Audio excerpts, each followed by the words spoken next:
Nissan CEO has stepped down.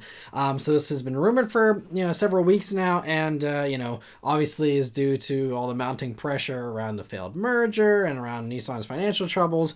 And so this must have been in the works, or at least something they had a contingency plan for a while, because they immediately named the successor. Unlike Stellantis, for example, where, that CEO stepped down, Tavares, and they had no warning really, and, they were still trying to figure out who was going to take his spot there. But here at Nissan, they named the successor. His name is Ivan Espinosa, who has been with Nissan since 2003. Before being CEO here, he was the Vice President of Global Strategy and Chief Planning Officer.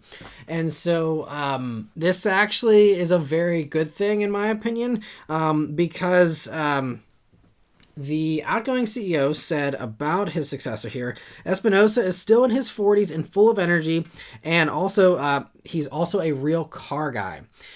So, great news for enthusiasts here. And actually, he's the same person, Ivan Espinosa, who said in an interview with Top Gear magazine last year that Nissan needs an entry-level sports car in addition to the Z and the GTR, and that he wanted to bring back the Silvia. So if you remember, I was covering that last year.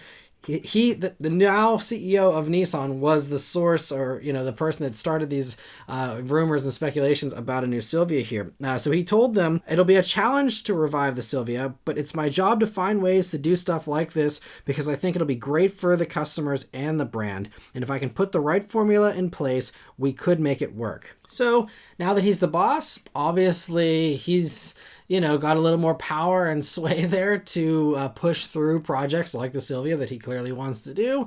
Now, this doesn't guarantee we will see this, and it doesn't mean that Nissan can just go and have carte blanche to do whatever they want.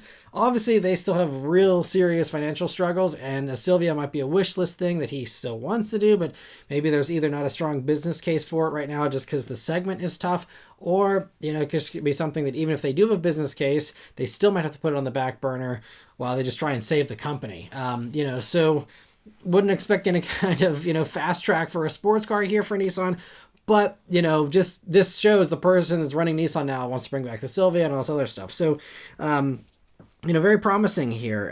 Also, this could reopen negotiations with Honda for the merger, because Honda did say if the former CEO were to step down, they would be open to resuming talks.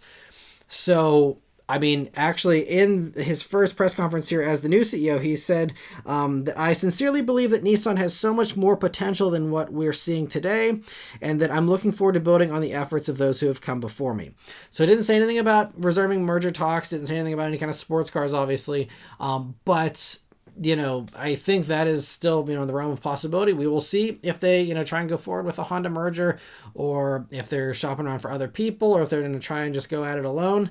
It'll be very interesting to see how this year still continues on, but, at least now they have someone younger, and I'm sure the prior CEO was also an enthusiast, but, having, a car guy in there is also really great. So this isn't just some, bean counter that, doesn't really care about what gets made as long as it makes a profit. I think, this guy wants to see, fun stuff be made as well. And, so best of luck with the Nissan turnaround. We'll see what happens.